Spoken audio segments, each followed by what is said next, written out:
शिष्य का मूल चिंतन होता है कि गुरु के प्राणों और शरीर को अपने हृदय के अंदर और शरीर के साथ समन्वय स्थापित कर। जब गुरु दीक्षा के माध्यम से, शक्तिपात के माध्यम से दीक्षा देते तो इसका मतलब ये नहीं है कि वो शिष्य बन जाए। फॉलोअर बन सकता है, अनुयायी बन सकता है, पर शिष्य नहीं बन पाता। शिष्य बनने का लगातार प्रयास गुरु के चरणों पर रहना चाहिए। उसको योग के माध्यम से, मंत्र के माध्यम से, तंत्र के माध्यम से उसको लगातार गुरु के चिंतन को अपने हृदय में उतारना चाहिए, तब जाकर वो गुरु का शिष्य बनता है। उससे पहले उसका अपने हाथ में डुगडुगी बजाता रहे कि मैं फलाने गुरु का शिष्य हूं, नहीं, ऐसा नहीं हो सकता। ऐसी मानसिकता नहीं होनी चाहिए शिष्य की।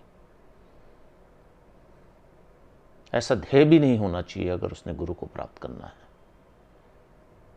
ऐसी उड़ान, मानसिक उड़ान भी नहीं होनी चाहिए। गुरु को तो गुरु के प्राणों को अपने हृदय के साथ स्थापित करना, गुरु के शरीर को अपने शरीर के साथ स्थापित करना, तब सच्चे मायने में वो गुरु को प्राप्त करता है।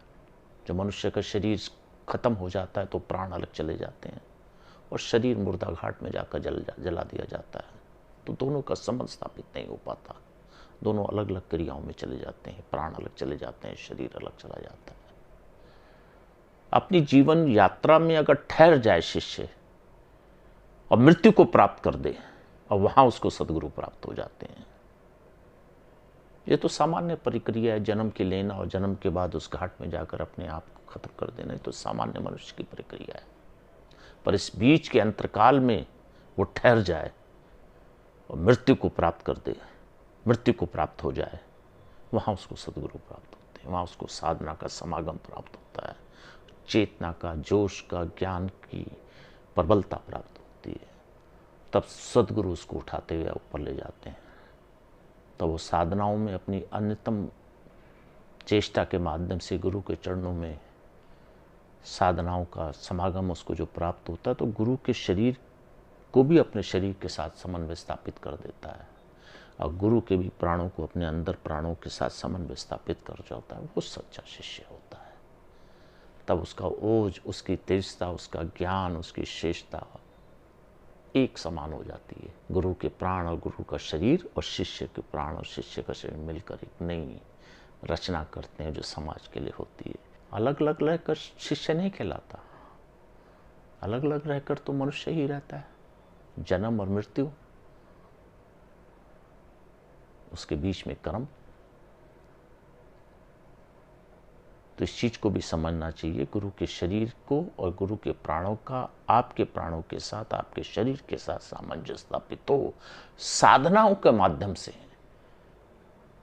तब गुरु की दृष्टता प्राप्त होती है, गुरु का ज्ञान और के चिंतन प्राप्त, तब गुरु को प्रसन्नता प्राप्त होती है कि हाँ, मैंने ऐसा शिष्य दिया समाज को जो धर्म की पताका लहराता हो। अन्यथा व्यर्थ है। फॉलोअर्स जरूर बन सकते हैं मनुष्य, साधक, पर शिष्य नहीं बन सकते। ये बड़ी मानसिक, ये बड़ी एक आध्यात्मिक कसौटी है, एक चेतना है कि शरीर में गुरु के प्राणों को और गुरु के शरीर को स्थापित करना और फिर अपने आप को समाज के सामने, अपने जोड़ को समाज के सामने, गुरु के ग्रंथ को अपने समाज के सामने प्रदर्शन रखना, ये धर्म की पताका है, धर्म की चेतना है, श्रेष्ठता है ऐसे साधक की।